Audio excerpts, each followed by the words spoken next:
नमस्कार स्वागत जनाऊँ मो चैनल को आज चलन शिखा माछ बेसर तरकारी। तो माछ बेसर माछ को भल भाव वाश कर देछि यापर से लुण हल्दी पाउडर आउ लंका गुंड सबको ऐड कर देछि आउ यहा को भल भाव मिसई दे गोलई देछि।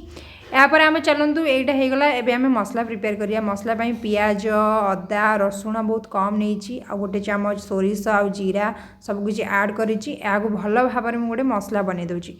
एबे ग्राइंडिंग कर देछि गाइछि आपण देखिपातु एते सुंदर मसला होगला। एबे चलतु कड़ाई रे तेल गरम करिबा। तेल गरम होला परे सेते आपण आलू को फ्राए करनेबे।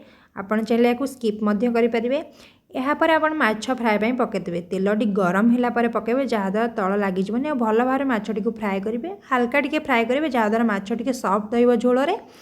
यापर तेल तो गरम अच्छी से सोरिष जीरा सुखिला लंका आउ लंका पाउडर आपण चाहिए या स्किप करेंगे या फिर ऐड करेंगे।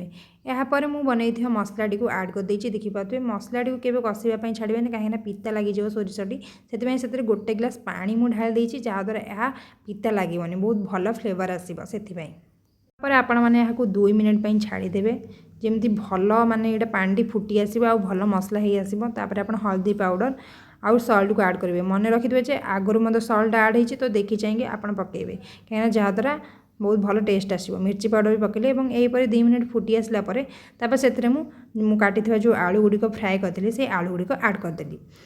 कहीं बेसर तरकारी आलू ऐड कले बहुत बढ़िया फ्लेवर आसे बहुत टेस्टी लगे और बहुत यामी लगे। यापर आपण मैंने बनई माछ जो फ्राए कर से माछ को ऐड कर देछि। आपण देखिपे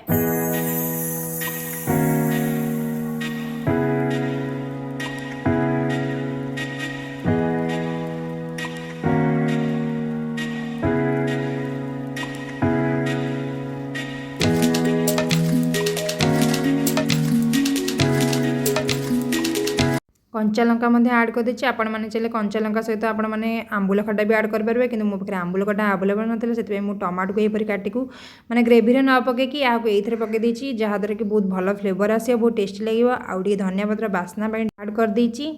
तो देखिपे ये भल भाव में बेसर तरकारी होगला माछ बेसर पूरा गाँ स्टाइल पूरा ऑथेंटिक स्टाइल।